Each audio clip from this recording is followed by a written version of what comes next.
कक्षा 5 पाठ 4 हिमालय की सैर। मेरी शादी सन 1916 में दिल्ली में वसंत पंचमी को हुई थी। उस साल गर्मी में हमने कुछ महीने कश्मीर में बिताई। मैंने अपने परिवार को श्रीनगर की घाटी में छोड़ दिया और अपने चचेरे भाई के साथ कई हफ्ते तक पहाड़ों में घूमता रहा तथा लद्दाख रोड पर बढ़ता चला गया। संसार के उच्च प्रदेश में उन संकरी और निर्जन घाटियों में जो तिब्बत के मैदान की तरफ जाती हैं, घूमने का यह मेरा पहला अनुभव था। जोजिला घाटी की चोटी से हमने देखा तो एक तरफ नीचे की ओर पहाड़ों की घनी हरियाली थी और दूसरी तरफ कड़ी नग्न चट्टानें। हम उन घाटी की संकरी राह के ऊपर चढ़ते चले गए जिसके दोनों ओर पहाड़ हैं। एक तरफ बर्फ से ढकी हुई चोटियां चमक रही थी और उनमें से छोटे छोटे ग्लेशियर हिम सरोवर हम से मिलने के लिए नीचे की ओर रेंग रहे थे। हवा ठंडी थी लेकिन दिन में धूप अच्छी पड़ती थी। हवा इतनी साफ थी कि अक्सर हमें चीजों की दूरी के बारे में भ्रम हो जाता था। वे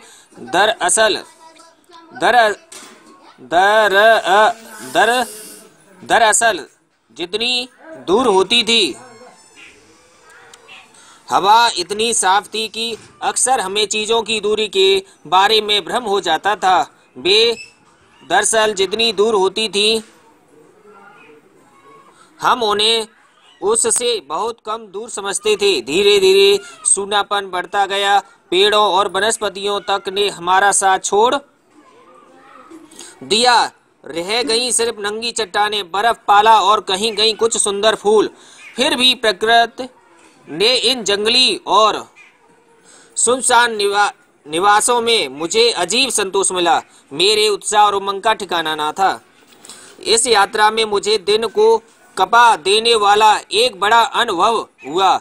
जोजिला घाटी से आगे सफर करते हुए एक जगह जो मेरे ख्याल में मातायन कहलाती थी, हमसे कहा गया कि अमरनाथ की गुफा यहाँ से सिर्फ 8 मील दूर है। यह ठीक था कि बीच में बुरी तरह हिम से ढका हुआ एक बड़ा पहाड़ पड़ता था जिसे पार करना था, लेकिन उससे क्या 8 मील होते ही क्या है।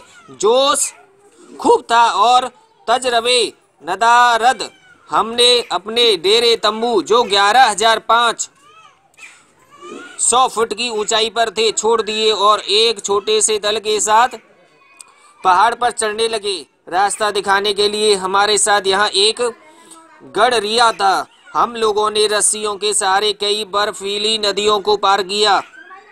हमारी मुश्किलें बढ़ती गई और सांस लेने में भी कठिनाई मालूम होने लगी।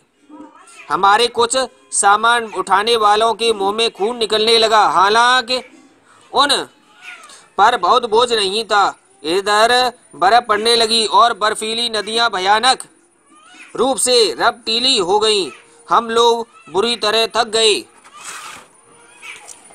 एक एक कदम आगे बढ़ाने के लिए बहुत कोशिश करनी पड़ती थी, लेकिन फिर भी हम यह मूर्खता करते ही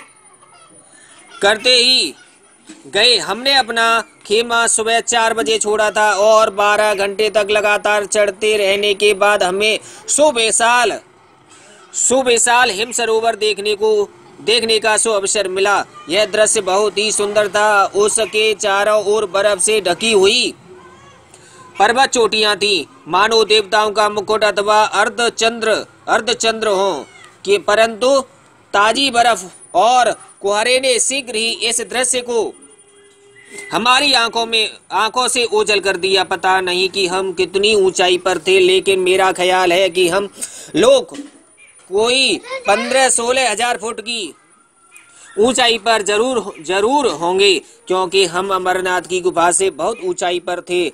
अब हमें इस हिम सरोवर को जो संभवतः आधा मील लंबा होगा पार करके दूसरी तरफ नीचे गुफा को जाना था। हम लोगों ने सोचा कि चढ़ाई खत्म होने से हमारी मुश्किलें भी खत्म होंगी। इसलिए बहुत थके होने पर भी हम लोगों ने हंसते हुए यात्रा की। यह मंजिल भी तय करनी शुरू की। इसमें थोड़ा बड़ा धोखा था, क्योंकि वहां बहुत सी दरारें थीं और ताजी गिरने वाली बर्फ खतरनाक दरारों को ढक देती थी। इस नई बर्फ ने ही मेरा करीब करीब खात्मा कर दिया होता, क्योंकि मैंने जो ही उसके ऊपर पैर रखा वह नीचे खिसक गई और मैं खम धम से मुंह वाए हुए एक विशाल दरार में जा गिरा। यह दरार बड़ी थी और कोई भी चीज उसमें बिल्कुल नीचे पहुंचकर हजारों वर्ष बाद तक भूगर्भ शास्त्रियों की खोज के लिए इत्मीनान के साथ सुरक्षित रह सकती थी। लेकिन मेरे हाथ से रस्सी नहीं छूटी और मैं दरार की बाजू को पकड़े रहा और ऊपर खींच लिया गया। इस घटना से हम लोगों के होश तो ढीले हो गए थे, फिर भी हम लोग आगे चलते ही गए। लेकिन दरारों की तादाद और उनकी चौड़ाई आगे जाकर और भी बढ़ गई। इनमें से कुछ तो पार करने के कोई साधन भी हमारे पास न थे। इसलिए अंत में हम लोग थके मांदे हताश हो लौट आए और इस प्रकार अमरनाथ की गुफा अनदेखी ही रह गई। जवाहरलाल नेहरू, ये जवाहरलाल नेहरू के द्वारा यात्रा वृतांत बताया गया है।